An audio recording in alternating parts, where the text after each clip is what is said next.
पिछले वीडियो में हम लोगों ने बात किया था कि प्राइमरी एक्सिलरी वर्ब और मॉडल एक्सिलरी वर्ब में अंतर क्या है। तो आज मैं बात करने वाला हूं फ्लो चार्ट ऑफ पॉसिबिलिटी, क्योंकि मैं चाहता हूं कि मॉडल एक्सिलरी वर्ब से संबंधित हर बात को, हर छोटी छोटी बिंदु को हम डिस्कस करें ताकि आपको किस तरह का कोई दिक्कत नहीं हो। तो चलिए मैं बिना समय गवाए हुए बात करने वाला हूँ फ्लो चार्ट ऑफ पॉसिबिलिटी की।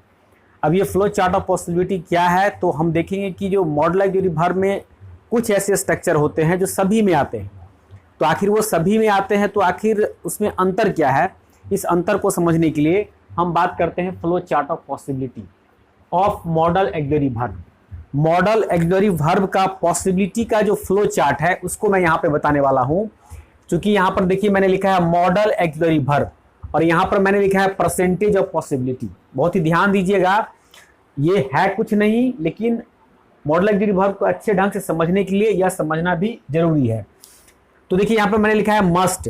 मस्ट यदि किसी वाक्य में लगा हुआ है तो परसेंटेज ऑफ पॉसिबिलिटी उस वाक्य में जो मेन वर्ब होते हैं, मुख्य वर्ब होने की संभावना होता है 100%। यदि वाक्य में शैल, विल और शुड लगा हुआ है तो वाक्य में जो क्रिया होती है उसका होने का संभावना होता है 70%।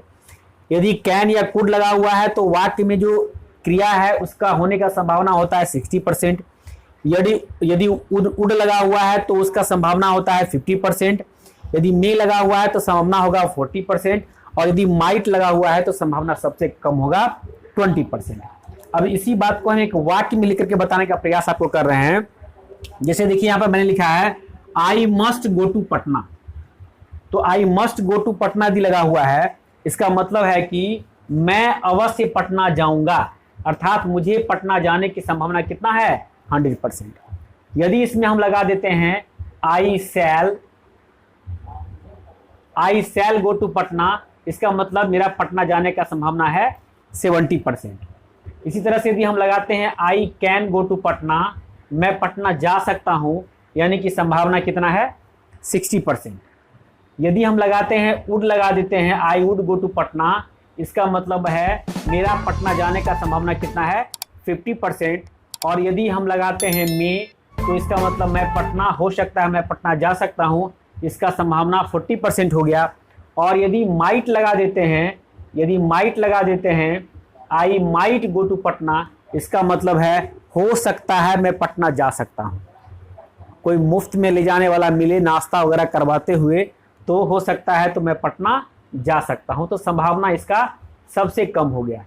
तो 5 ऐसे स्ट्रक्चर मैं अभी बताने वाला हूं इसके अगले वीडियो में, जो कि जितने भी मॉडल एक्सिलरी वर्ब है वो सब में आएगा। तो वो common structure of model axillary verb मैं बताने वाला हूं। वह बताने के लिए यह बताना जरूरी था कि जब कॉमन स्ट्रक्चर आएगा तो आखिर वह दोनों उसमें अंतर क्या होगा। अंतर सिर्फ और सिर्फ क्या होगा, फ्लो चार्ट ऑफ पॉसिबिलिटी का। तो ठीक है, आप समझ गए। एक बार फिर से मैं देख रहा हूं, मस्ट यदि लगा हुआ है तो संभावना है 100%, और यदि माइट लगा हुआ है तो संभावना सबसे कम 20%।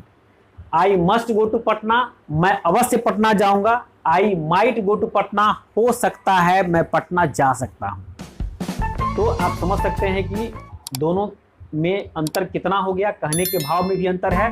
तो इस तरह से फ्लो चार्ट ऑफ पॉसिबिलिटी समाप्त हुआ। अब हम अगले वीडियो में